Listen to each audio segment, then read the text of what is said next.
What's up, everybody? I'm sorry for missing yesterday's upload. I didn't intend to miss a video or an upload, but Lauren's brother and girlfriend came over a little earlier than we expected, and well, it was just nice to hang out with the family. We just got to hang out, talk football, anime, gaming. It was a great time. The cool thing was the brothers, the boyfriends, and myself, we all kind of took turns playing some Warzone and we're talking about COD. It was interesting to hear everyone's insights on what they liked about the game and different features, even for someone who was outspoken about how they enjoyed camping and had no shame if he was the type of person to sit on the rooftop and just camp. However, one thing did feel unanimous, and that we all agreed on, is that the older games, the original Halo, the early COD, they just didn't have the same issues that seem to plague the game now. And out of about 5 games, we did have one dev error, so what is that? Out of that sample size, that's like a 20% likelihood that you're gonna actually crash. I just think that's crazy. And what would a Thanksgiving be without any drama, right? Unfortunately, we didn't have any drama on our end, but that's okay because Optic Hex released a full podcast that gave us an insight on, well, people with influence bitching about the state of the game. And obviously we'll talk about that, but I wanna touch base right as the opening act of this freaking podcast. Activision, do you know what happened to the private lobbies? I don't know what. I mean, I know what happened. What happened? But they just literally took out the CDL rules, and people are gonna. Well, at first it was like you would join, and then everyone would join. You'd start it, someone would lag out, then you'd go back. You'd have to keep joining. You have to go through the channel because the friends list disappeared. Yep. And then when the update happened, they just took the CDL rules out. Period. Yeah.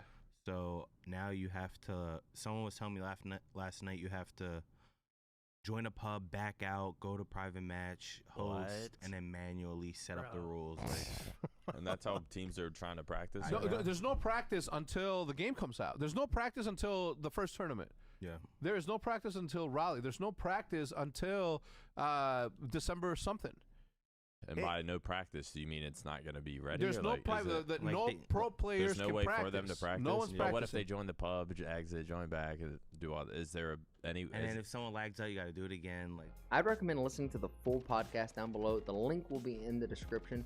Make sure you watch this video all the way through and then go over there and watch the full podcast. But for somebody who loves Call of Duty like myself, it is just heartbreaking to see where the current state of the game is at, especially for the competitive scene. I think it's arguable, but you could say that Call of Duty is the most popular first-person shooter, and it hurts to see Activision minus Treyarch Studios really not give a damn about the competitive scene. They really don't know what's going on. The CDL teams have not been able to practice, and they have a major coming up. And that's the equivalent to having an NFL season start in 2 weeks and nobody really having anything minus a week or two of spring training camp. And this is due to private matches just being broken.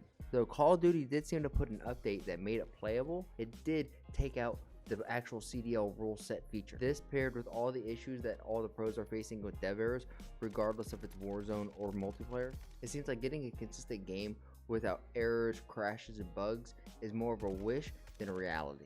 I believe Zeep said it best on the podcast with something along the lines of where with all our advancements in modern day gaming, it feels like we've taken a step back in our game development because of all these instabilities. Like, where is it coming from?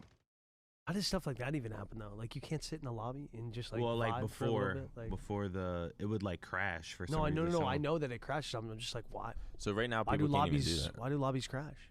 No, I know that too, dude. Sometimes it just feels like that in the evolution of gaming and our kind of advances and all this kind of stuff. It just feels like we've taken some steps back in a lot of places. I'll boot up when I booted up Modern Warfare 2 for the first time. I was like, I know how everyone makes tons of jokes about how the old school user interface for games like Halo 3 and stuff was just so simple, or Xbox 360. Dude, it's very straightforward. So stupid. It's not rocket science. And then it's I don't know if we're just trying to get a little too intricate with this stuff, but it's it does not make sense how it's, I've got to figure it out now, but why is it just that crazy? You want to know why? That crazy. And I feel like part of this is like in Hollywood when people try to add their 2 cents to a movie, and when you have so many people adding their 2 cents that it almost adds up to $1, it changes the whole meaning and the whole direction of what the movie was supposed to be about. And it's because people just want their ego and to be able to say that they were a part of something and they made a change and this was their change.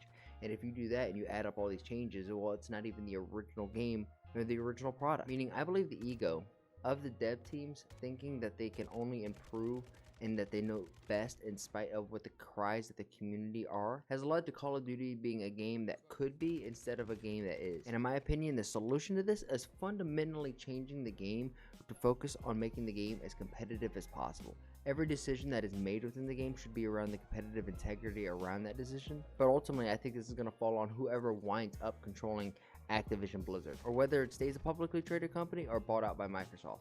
Whoever winds up with it, I hope we could see that Raven Studios, Sledgehammer, Treyarch, Infinity Ward, they all have their own roles within the game to help create a world that is Call of Duty. And I mean, imagine this world where Raven Studios focus on Warzone and DMZ. You have Treyarch focusing on the gunplay and the movement mechanics. You have Infinity Ward working on the graphics and guns. And lastly, you have Sledgehammer to fill in the roles and the holes of wherever is missing. But even with that said, I think having a group of 6 to 9 people within Activision that focus simply on the CDL, since it is a $300 million league, is not too far to ask. Out of a $300 million league, you pull $1 million aside and you pay 6 people $100K each. They could be the ones to directly fix these issues. I think we'll go a big step forward in actually making the game better. And it also helps the HR team out with all these headaches. And I genuinely believe a good competitive scene is going to help bring in more people than Call of Duty already has. And already it's arguably one of the biggest FPS shooters out there. So imagine if it did all the things right instead of half-assed. The Call of Duty could literally be the next NFL, NBA. We just need a change in direction. I don't know. That's my opinion. And opinions are like booty holes. Everyone has them, and some are stankier than others, and this is just mine. So I want to know your opinion down below in the comments, and letting you know right now I am replying to all the comments, so make sure to leave one down below. Be on the lookout for double XP codes hidden throughout my video. I want to build a community and be able to give back to them and do some really cool things. With that said, make sure you like this video, you subscribe, turn on the notification bell on. It lets YouTube know that I exist, and you never miss out on your daily dose of gaming news. Share this with your friends, that way you guys stay in the loop and one step ahead of all the leaks, news, rumors, and updates. Hell, if your mom's hot enough, you can share it with her too. For doing so, here's a picture of my dog, Annie. She's my buddy, she's my pal, she's my sweet little girl. I challenge you guys, make somebody laugh today, and I'll catch you on the next one.